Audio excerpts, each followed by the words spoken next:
안녕하세요. 미국 원자력 잠수함이 인도양 한복판에서 이란 군함을 어뢰로 격침시켰습니다. 제 세계 2차 대전 이후 미군이 어뢰로 적 함정을 침몰시킨 첫 사례인데요. 중동의 하늘에서는 2,000개가 넘는 폭탄이 연일 쏟아지고 있고 이란의 최고 지도자는 개전 첫날 바로 목숨을 잃었습니다. 미국과 이스라엘 그리고 이란의 전쟁이 닷새째를 넘어 전 세계가 한 번도 경험하지 못한 경랑 속으로 빠져들고 있는데요. 지금 전쟁은 단순한 중동 국가 간의 분쟁이 아닙니다. 영국, 프랑스, 독일, 나토 등 동맹국들이 군함을 파견하기에 나섰고 이란의 오랜 우방국이던 중국마저 다급하게 이란을 압박하고 있는데요. 과연 지금 중동에서는 무슨 일이 벌어지고 있는 걸까요? 그리고 이 전쟁은 왜 전 세계의 물류와 경제, 나아가 우리의 통장 잔고까지 위협하고 있는 걸까요? 오늘은 이란의 전쟁 이야기입니다. 사태의 시작은 지난 2026년 2월 28일로 거슬러 올라가는데요. 미국과 이스라엘은 거대한 분노라는 작전명 아래 이란 본토에 대한 대규모 합동 공습을 시작했습니다. 미군과 이스라엘군은 개전 첫날 이란 수도 테헤란을 폭격해 아야톨라 알리 하메네이 최고 지도자를 제거하는 이른바 참수 작전에 성공했죠. 이후 닷새 동안 미국 병력 5만 명, 전투기 200대, 항공모함 2척이 투입돼 테헤란의 방공망, 미사일, 군사시설 등 무려 2,000곳 이상의 목표물을 그야말로 정말 초토화시켰는데요. 피트 헤그세스 미 국방장관은 이틀 내로 이란 영공을 완전히 장악할 것이라며 사실상 제공권을 쥐었음을 대대적으로 선언했죠. 하지만 이란의 반격도 만만치 않았습니다. 이란은 중동 전역에 퍼져 있는 미군 기지와 동맹국들을 향해 정말 그야말로 동시다발적인 미사일과 드론 공격을 연일 퍼붓고 있는데요. 아랍에미리트, 두바이의 미 영사관 인근, 카타르의 알루다이드 미군 기지, 쿠웨이트의 알리 알살렘 공군 기지, 심지어는 사우디아라비아의 미 대사관까지도 타격을 가하고 있죠. 전선은 중동을 넘어 동지 중해까지도 확장되고 있는데요. 키프로스의 영국 공군기지에 이란산 드론이 추락했고 나토 회원국인 티르키의 영공으로 향하던 탄도미사일이 요격되는 초유의 사태까지도 발생했죠. 그야말로 국경도 한계도 없는 전면전이 전 세계적으로 동시다발적 펼쳐지고 있는데요. 그렇다면 미국과 이스라엘은 왜 지금 이토록 극단적인 전면전을 불사하는 걸까요?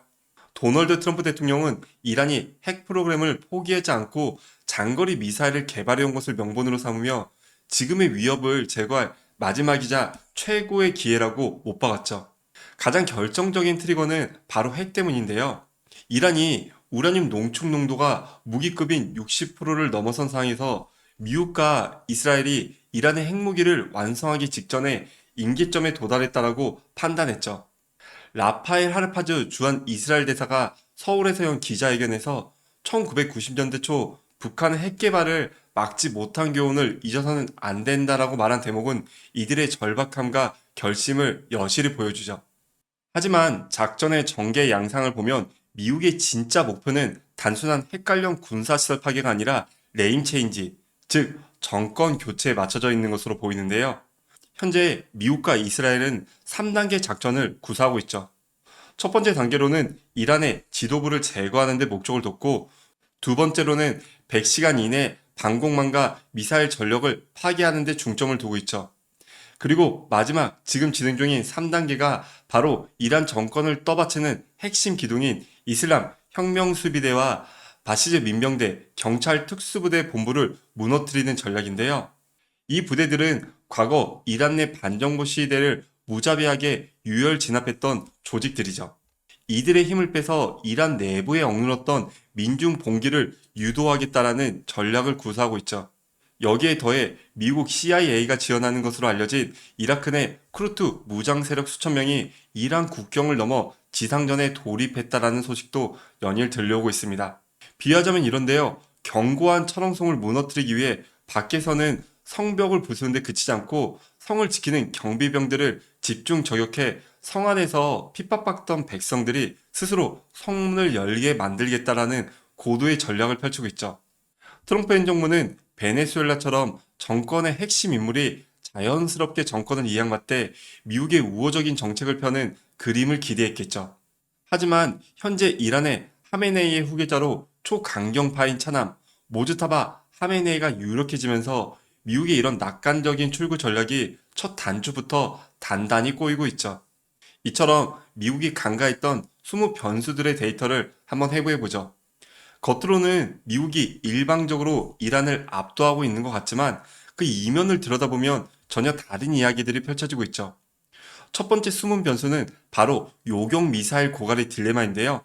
덴케인 미 합참의장은 이란의 탄도 미사일 발사 횟수가 개전 첫날 대비 무려 86%나 감소했다라고 발표했죠.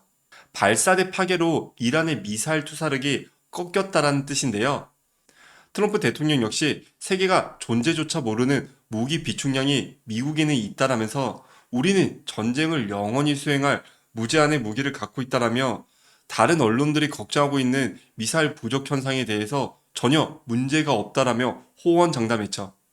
하지만 지금 주변 나라들이나 언론의 기사들을 보면 미국이 조금 센 척을 하고 있는 거 아닐까라는 이야기들이 들려오고 있어요. 영국의 안보 전문가들은 이란이 고도의 소모전 전략을 쓰고 있다고 평가하고 있는데요.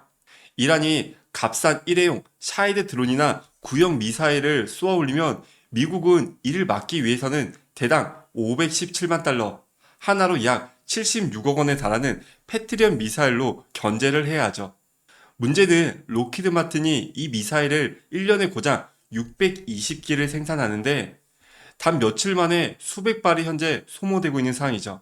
트럼프 대통령이 앞에서는 우리 미사일 충분하고 세계가 모르는 엄청난 무기를 갖고 있다고 하지만 뒤에서는 로키드 마틴이나 레이시온 등 미국의 최대 방산업체 임원들을 백악관으로 긴급 소집한 이유가 바로 이것 때문이 아닐까라는 추측들이 나오고 있죠. 이란은 미국이 값비싼 요격 미사일 재고를 바닥나게 한 뒤 숨겨둔 신형 고체 미사일이나 연료 미사일을 쏟아부으려는 역발상 전략을 취할 수 있다라는 가능성도 조금씩 거론되고 있는 상황이고요. 두 번째 변수는 바로 대서양 동맹의 분열 현상 때문인데요. 서방 세계가 똘똘 뭉쳐 이란을 규탄하고 있을 것 같지만 실상은 지금 정반대의 현상이 펼쳐지고 있죠. 스페인은 자국 내 미군 기지 두 곳, 로타 해군기지와 모론 공군기지를 이란 공격에 사용하는 것을 거부했죠. 그 이유는 바로 국제법에 어긋난다는 이유 때문인데요. 이를 듣고 격노한 트럼프 대통령은 스페인산 상품에 금수 조치를 내리겠다며 모든 무역 중단을 위협하는 총극까지 벌어지고 있죠. 프랑스의 마크롱 대통령과 캐나다 총리 역시 이번 공습을 명백한 국제적 위반으로 규정하고 있는데요.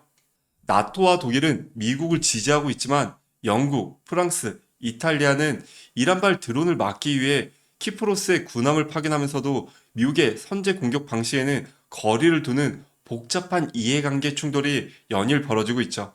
그렇다면 이영만리 중동의 전쟁이 한국의 경제와 개인의 자산에는 어떤 실질적인 타격을 입히고 있을까요?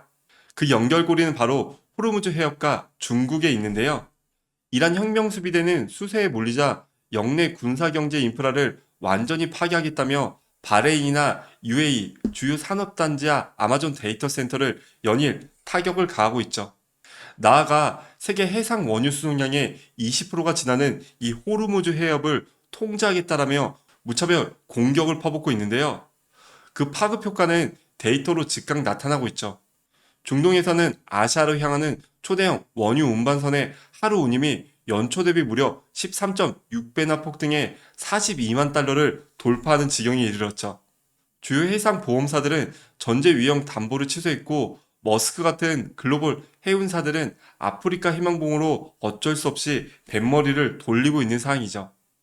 여기에 가장 발등에 불이 떨어진 건 다름 아닌 이란의 오래된 우호국, 바로 중국인데요.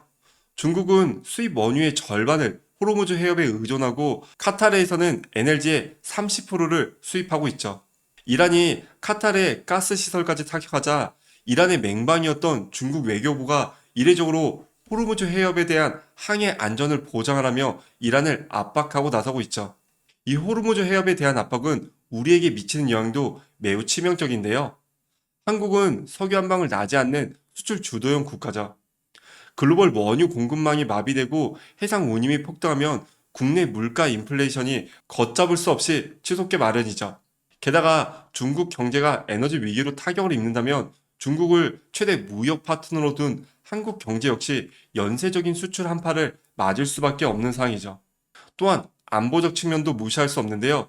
미 국방부는 브리핑 도중 돌연 전투를 지속하면서도 전 세계 비상 상황에 우리는 언제든지 대항할 수 있다며 북한을 겨냥한 경고 메시지도 조심스럽게 살펴하고 있죠. 트럼프 대통령 역시 미친 사람들이 핵을 가지면 나쁜 일이 일어난다고 못 박으면서 연일 마치 북한을 겨냥한 것 같은 묘한 메시지를 풍기고 있죠. 정리해보겠습니다. 시작은 이란 지도부에 대한 참수 작전이었지만 닷새가 지난 지금 이 전쟁은 미군의 무기 생산 지속 가능성을 시험하는 소모전이자 글로벌 에너지 공급망을 담보로 한 경제 전쟁으로 번지고 있는 상황이죠. 우리가 이 뉴스에서 얻어야 할 통찰은 명확합니다.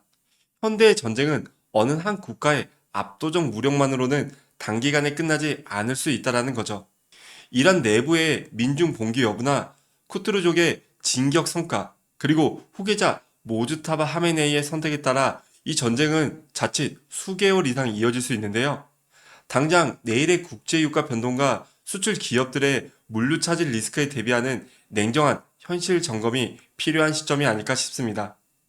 역사상 유례없는 규모로 펼쳐지고 있는 이스라엘과 미국의 이란 공습. 과연 미국의 의도대로 이란이 레짐 체인지를 끌어낼 수 있을까요? 아니면 이란의 호르무즈 해협의 인질극이 글로벌 경제를 깊은 침체로 밀어넣게 될까요?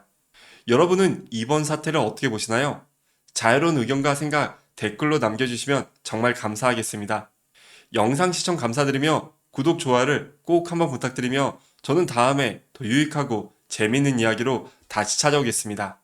감사합니다.